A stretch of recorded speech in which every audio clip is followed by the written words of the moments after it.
If you have a smart speaker. Are you trying to shop for smart speaker? No. All right. If you have a smart speaker. Oh my God. Speaker? No. Sorry, I can't tell what you want to. Hey, my sisters, welcome back to ADHD is the New Black, the best black channel on YouTube about ADHD. I'm Stacey Michelle.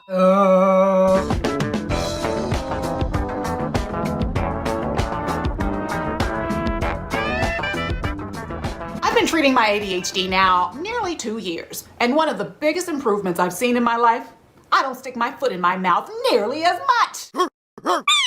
Back in the day, last week, I used to throw shade, launch word grenades, and mouth fart in crowded elevators, leaving the people behind me choking on my fumes. I had no idea back then how toxic my mouth could be. Daryl, you going to the staff meeting? Updating your resume? Oh, you go, boy. They pay good money over there. My intention was to give him a huge thumbs up on his impressive resume, and he would have received my good intentions if I hadn't put him on blast for working on his resume on the company computer on company time.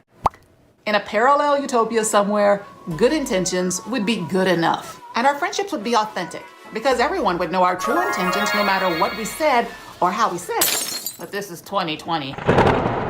In this universe, it's hard to see good intentions if it's wrapped in a shitty package. Look, once in a while, everyone says or does things that others misinterpret.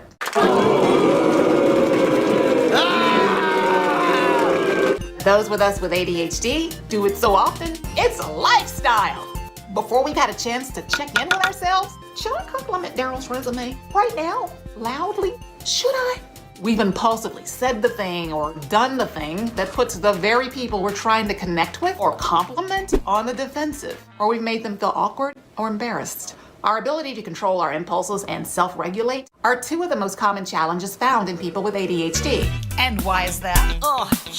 To paraphrase research published in Attitude magazines, our emotions, the highs and lows, are extra because ADHD makes it harder for some of us to slow our roll between our head and our mouth. ADHD connection to our social skills is direct and real. As a matter of fact, when ADHD women were asked about their friendships over the course of their lifetimes, most of them reported that they burned through friends very quickly, and very few of them say they had what they would call a best friend. When we learn how ADHD impacts our social skills, which I hope we're doing that now, then we can recognize the challenges that make it harder for us to make and keep friends. We can do something about that, like right now. So, what social skills challenges are you faced with? Well, I've compiled a list of my top 5, so here we go. 5. Guilty. Blowing off or canceling commitments at the last minute. Remember telephones? Mine used to ring, then it stopped. I used to live in New York City, and there was never a lack of things to get into. I wanted to get into all of it. Girl, it's Wednesday night, it's Sneaker Pimpins, you down? Sneaker Pimpins, I'm down. 10 minutes later, I'd get another call. Hey, mama, hey, girl, you down for APT tonight? Yeah, girl, what time? 10:30. Okay. Usually I would forget I made a commitment, and then I would just double book, triple book, or I would be so terrified I was going to piss somebody off that I canceled on one, I would just cancel on both. Or I would cancel if my next offer sounded better than the first. Ooh, that sucks. I know. That is just the function of the ADHD brain looking for something shinier, the next thing. Ooh, I would feel terrible when one of my friends told me how bad it made them feel that I blew them off or forgot our plans. A lot of ADHD kids struggle with the awareness of others. As adults, we have to work extra hard to develop that awareness. It's not an excuse for bad behavior, but it is an explanation. And in my case, it's an explanation for why I didn't have a circle of girlfriends like other women did, or why I would have so much anxiety when I would meet a new girlfriend because I was afraid how long before I F this one up. And it's something that I'm glad to say that I'm working on. Not perfect, but it is a lot better. Well, Stacey, I don't want to be flaky. I want to make friends. What do I do? Glad you asked. This is a behavior, honestly, that might take a lot of trial and error before you see changes. There are just some days that no matter what you do, the ADHD is going to win. My dog is just slurping up a gallon of water over here, but that's okay. Hi. It's just going to win. You find yourself overbooking, double booking, or forgetting about your commitments altogether. Do not say yes until you do this. Check your calendar. This sounds so obvious and easy, but we have ADHD. It doesn't play fair.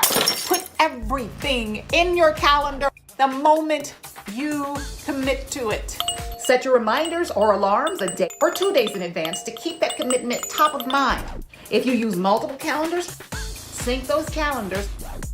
If you commit to something and you can't put it in your calendar immediately, ask your phone to remind you to put that in your calendar later on. If you're in a position in that moment that you cannot write down that commitment, utilize text messages more. When possible, ask whomever is asking you to do something to text you that later on. And on the occasions that I still sometimes double book, whenever possible, I always honor the first commitment because for me, that feels like the right thing to do. Unless that second thing pays more money. But don't stop there. If you have a smart speaker, program it to... Are you trying to shop for smart speaker? No. Alexa, what's on my schedule tomorrow? I don't see a calendar set up. Want me to send a link to your phone to set up your calendar? Yes. All right. If you have a smart speaker. Are you trying to shop for smart speaker? No. Sorry, I can't tell what you want to... Please try again. If you have a smart speaker, be sure not to speak too loudly around it. That bitch is listening to everything. If you have a... program it to remind you everything. It's annoying, but it's effective. This bitch reminds me 8:30 every single night. Check my calendar. And then again at 9:30. Check my calendar. And then she reminds me to charge my devices. These are all reminders that I have programmed into the... When I do what she says, when she says it, it makes my life so much easier. Oh, and this is the big one. Don't check your text messages until you're in a place where you can respond to them. Someone sends me a text message and I can't respond immediately, and then I'll forget that there's a text message. Ooh.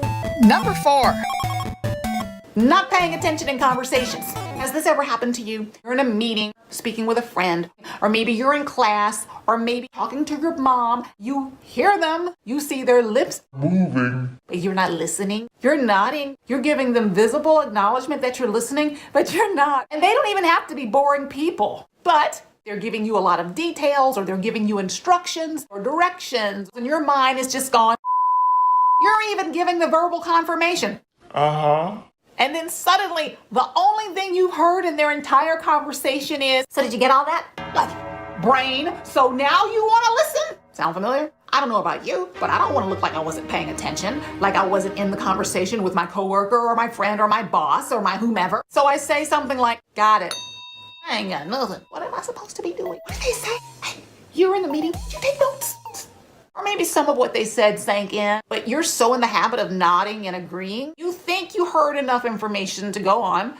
The only problem is maybe you missed some key details, or you don't turn in exactly what they've asked for. Were you even in the same meeting? Science says our ADHD brains are constantly looking for stimulation. It triggers us to interrupt conversation, look around while someone's talking to us, change the conversation, lose eye contact when people are talking to us, or to tune out. But Stacy, what can I do about tuning out when people are talking to me? What was that? Wait, what? Here's a good tip. Let's say the pandemic's over. You can gather in person with your family, your friends, lunch dates, whatever. Find a place in the center of the crowd to sit, maybe in the middle of the table. Sitting in the middle of the table gives you conversation options. Let's say neither conversation's that stimulating. Here's a chance for you to politely remove yourself from the table. Take a walk, check your phone, away from the table. Make up an excuse why you can't stay. And then come back and tell everyone, hey guys, this has been great. I gotta go. The thing is, be aware of how you're feeling when you're starting to drift off in conversation, or you're getting fidgety or restless. It's all about awareness. Social skill issue number 3, under or overreacting. Sorry, I've been off the radar. It's just... Daryl and I broke up. What? I was up all night crying. So Daryl's available now. Ooh, social skills faux pas. Was that a rude question, or was it just an ADHD faux pas? Is Daryl truly available? These questions and more will be answered in the next episode of ADHD is the New Black.